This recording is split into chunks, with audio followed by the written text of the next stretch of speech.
And the story brings new concerns surrounding the mental stability of pilots. Aviation officials in the U.S. rely largely, that is, on pilots to self-report their psychological issues and problems. But why aren't mental screenings mandatory, and how can you research your own pilot before flying? We're asking aviation expert Mike Boyd, president of Boyd Group International. Mike, welcome back to the show. Big headline coming out of Europe tonight. The Frankfurter Allgemeine newspaper in Germany is reporting that this young man who is the co-pilot who was at the helm of this plane suffered from depression and took time off from work for that very reason. What's your reaction tonight? Well, that's back in 2009. We don't know what could have happened between now and then, but emotional events can take place in everyone's lives that could cause someone to do something crazy like this. That's why the mental screening is one thing, but what is mental screening? Is it screening for depression? Is it screening for schizophrenia? It's one of those, it's a lot bigger than just giving somebody a Rorschach test. Let's remember, these things are very rare, but I'm not so sure we can ever completely avoid them as long as we're letting humans fly airplanes, and that's not going to change. It's not going to change. The CEO of Lufthansa is saying that no policy changes were needed, and as Adam just reported, they're already making some changes in policies. Are any other changes needed? Well, one of the things we got to throw out right away is this argument that we've got to be able to override the cockpit from outside the cockpit. That's ridiculous. What happened with this cockpit system was the right thing to happen. The person in the cockpit, if they don't want somebody to come in, that's the system that should be there to keep people from coming in. But another thing, too, is having a flight attendant in the cockpit does help. But if you got a crazy person in the left seat or the right seat and a flight attendant in the other, and they want to do something, this is one more victim involved. Spanish pilots tonight are calling for more training. Are you surprised by that?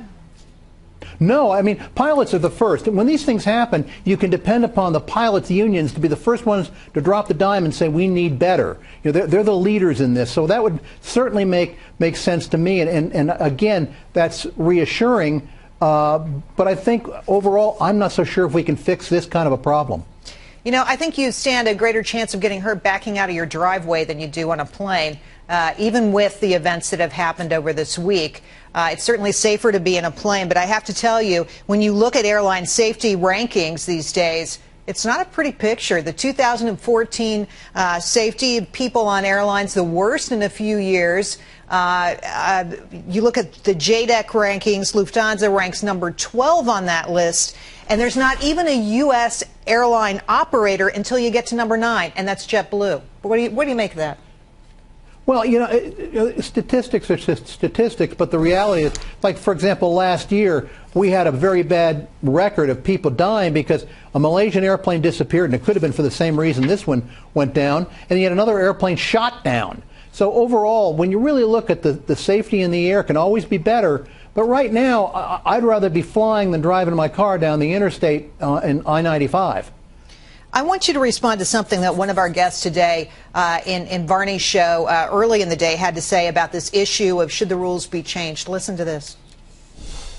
I was surprised to hear that, number one, that Germanwings does not have a two-man policy. In other words, in U.S. airlines, you've always got to have two people in the cockpit, nor do they have a deep psychological testing process.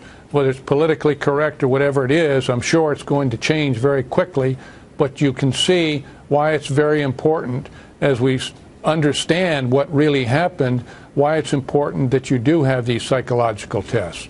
So that was Lieutenant General Tom McInerney, and I play that stop for you because he does suggest maybe, you know, he wants more testing, you don't, but he says that maybe we should be doing something about these doors to the cockpits. What do you say? No, the doors to the cockpit work properly. Number one, having two people in the cockpit does help, but the overall, the door system worked the way it should work. Unfortunately, we had a crazy person on the wrong side of the door. Yeah. That's one thing. The second thing is psychological testing. What does that mean? I don't know what that means. And again, this is the same person that said it was a terrorist event. It really wasn't a terrorist event. It was a crazy person event. And I don't know how we can fix that. We can fight terrorism, but this kind of thing, deep psychological testing might help, but it's not going to be a panacea.